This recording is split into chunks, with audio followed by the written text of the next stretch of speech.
Hello friends, welcome to Shivjan UPSC channel. आज हम लोग पढ़ेंगे द इंडियन एक्सप्रेस। तो आज के दिन में पूरा न्यूज़पेपर चमका हुआ है अपने बजट से। तो बजट के सारी बातों के ऊपर कुछ स्पेशलाइज्ड पेजेस इंडियन एक्सप्रेस में दिए हुए हैं, pages number 5 to 9।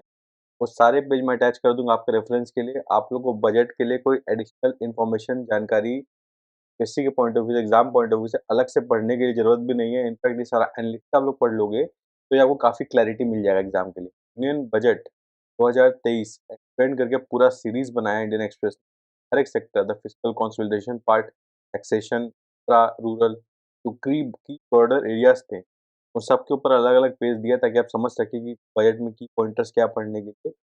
Then government politics page में भी कुछ एस्पेक्ट शेयर किया है। थ्रू आउट द पेपर जो जो एस्पेक्ट शेयर किया उतना भी आप पढ़ लो, just as the heading part की क्या क्या की चेंजेस लाए हैं, तो उससे आपका बजट का पॉइंट्स बन जाएगा जो आप एग्जाम में यूज करिए। बजट में ऐसा कुछ पढ़ना नहीं होता। अगर अभी तक किसी को नहीं पता है तो बजट में ऐसा कुछ पढ़ना नहीं होता। खाली जो की इनिशिएटिव्स या की स्कीम्स गवर्नमेंट या की डायरेक्शन में जो गवर्नमेंट अपने इकोनॉमी को ले जा रही है, उनके की पॉइंटर्स को ध्यान में रखना होता है ताकि जब मेंस का आंसर आप लिखो तो उस पॉइंटर को कोट कर सको।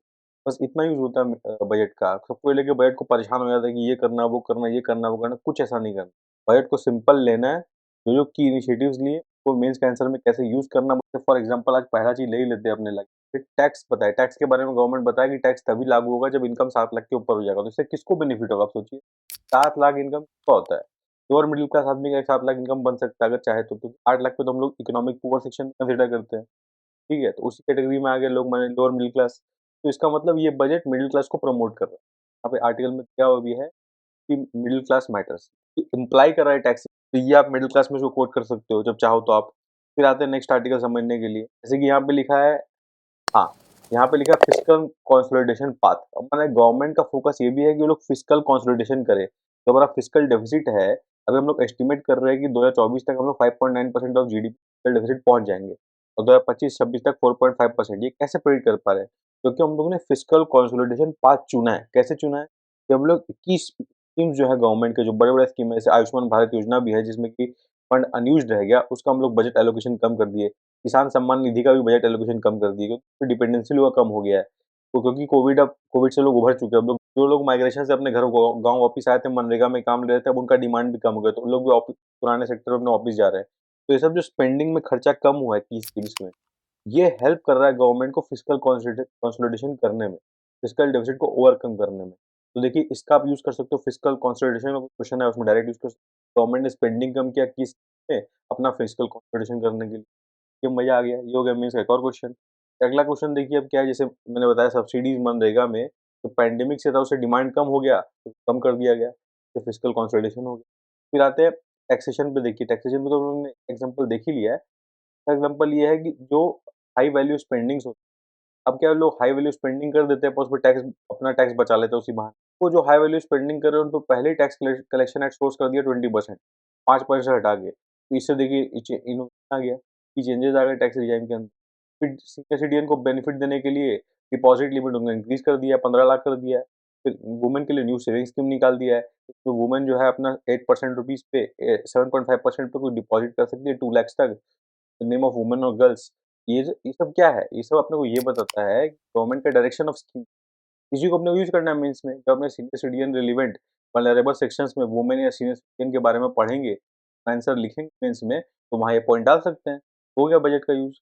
यही तो आइडिया है। इसका तो बजट के पॉइंट्स यूज करने हैं। फिर जब लोग रेलवेज, रोडवेज, हाईवेज का बात कर रहे हैं तो हाईवे सेक्टर में जो इन्वेस्टमेंट या बजट गवर्नमेंट ने बढ़ाया है NHAI के लिए, इंफ्रास्ट्रक्चर पुश दिया है, वो नंबर हम लोग कोट कर देंगे।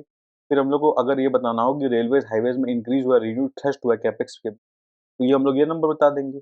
तो इस तरह से अपना ये सब पॉइंट्स आप देख रहे हो ना, तो अपने अगर रिवाइज कर लेंगे तो इस थिंक पढ़ लेंगे और पॉइंट कुछ कुछ रेलिवेंट नोट कर लेंगे सेक्टर वाइज ना, तो अपना बजट का यूज कंप्लीट हो गया। इसके अलावा अगर कुछ बच जाता है तो मैं उसका एक वीडियो बना के आप लोगों को शेयर कर दूँ।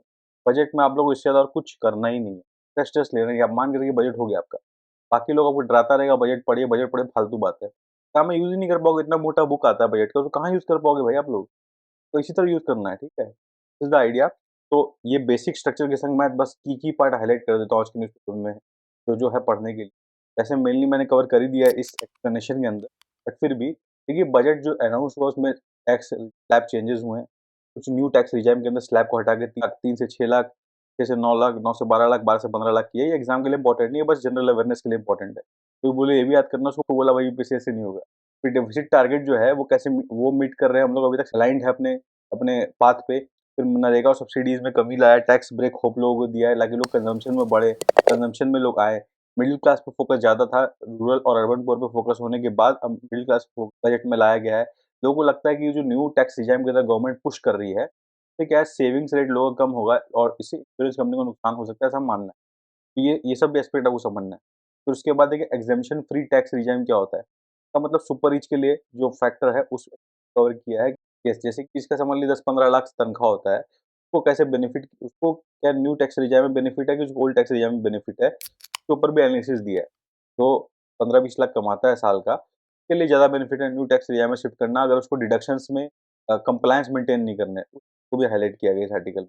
फिर अर्बन इंफ्रास्ट्रक्चर को बूस्ट किया गया है। टियर 2, टियर 3 सिटीज़ में इंफ्रास्ट्रक्चर बिल्ड करने के लिए गवर्नमेंट ने स्वच्छ भारत मिशन 2.0 जो 2023-24 में है, उसके अंदर फिर ये सब सेप्टिक टैंक मैनेजमेंट के अंदर फिर न्यू नर्सिंग कॉलेजेस खोलने का बात चल रहा है। सिकल सेल एनीमिया को लोग एलिमिनेट करना चाहते हैं 2047 तक।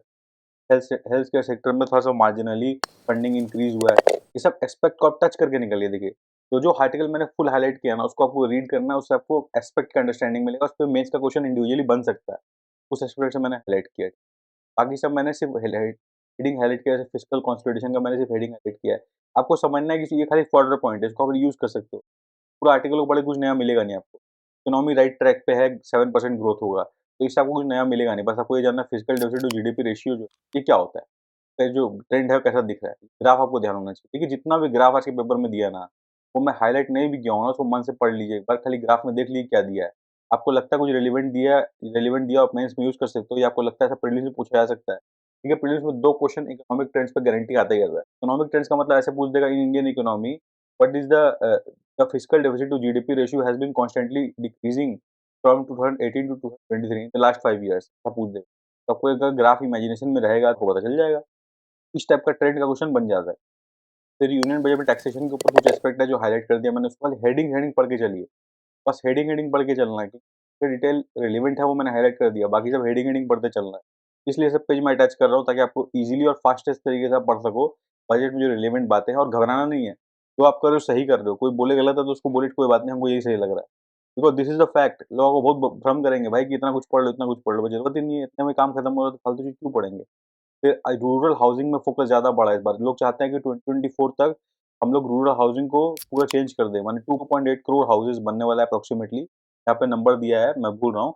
2.95 करोड़ हाउसेस बनाना मार्च 2024 तक। रूरल हाउसिंग पे गजब फोकस है। एसेट क्रिएशन में रूरल एरिया में फोकस है, बिकॉज़ रूरल एरिया में लोग मैक्सिमम देखिए ऑन द एज रहते हैं, सस्टेनेंस पे रहते हैं, तो एसेट क्रिएशन ज़्यादा इंपॉर्टेंट है। तो फोकस किया गया। That is interesting aspect. PM किसान का एलोकेशन कम कर दिया गया, नरेगा का एलोकेशन थोड़ा कम कर दिया गया क्योंकि प्री कोविड लेवल पे तो आ गया कहीं न कहीं अब। तो इंडिया यूएस अपना टेक्निकल फिर जो है एजुकेशन में 8.3% हाइक है। स्कूल और हायर एजुकेशन में बजट में थोड़ा एलोकेशन में हुआ है। पीएम पोषण न्यू फोकस करने के उसका फंड को 13% बढ़ाया गया है। फिर कॉर्पोरेट सेक्टर में कुछ इनोवेशंस लाए गए हैं। तो प्रसार भारती का के लिए अलग फंड रखा गया उसको रिवैम्प करने के लिए। ऐसे कंप्लीट टूरिज्म पैकेज बनाया गया, 50 डेस्टिनेशन में बनाए जाएँगे आने वाले साल में, जहाँ पे लोग आएँ, टूरिज्म बढ़े। एमएचए के फंड को मिनिस्ट्री ऑफ होम अफेयर्स के फंड को 6% बढ़ाया गया है। अभी ये हो गया इकोनॉमी का बात। तो लास्ट अब देखिए एक जो नॉन इकोनॉमिक आर्टिकल वो ये है कि इंडिया यूएस अपना टेक्निकल और डिफेंस टाई को एनहांस किया है। जो एनएसए का मीटिंग हुआ था यूएस और इंडिया के बीच में, उस इनिशिएटिव्स लिए गए, उसके बारे में जानकारी दिया है। तो यहाँ पे ये आर्टिकल पढ़ सकते हो, इसमें कुछ एस्पेक्ट मैंने हाइलाइट कर दिया। This was it. आज के न्यूज़पेपर में इतनी जानकारी थी। आई होप आपको पढ़ के अच्छा लगा हो।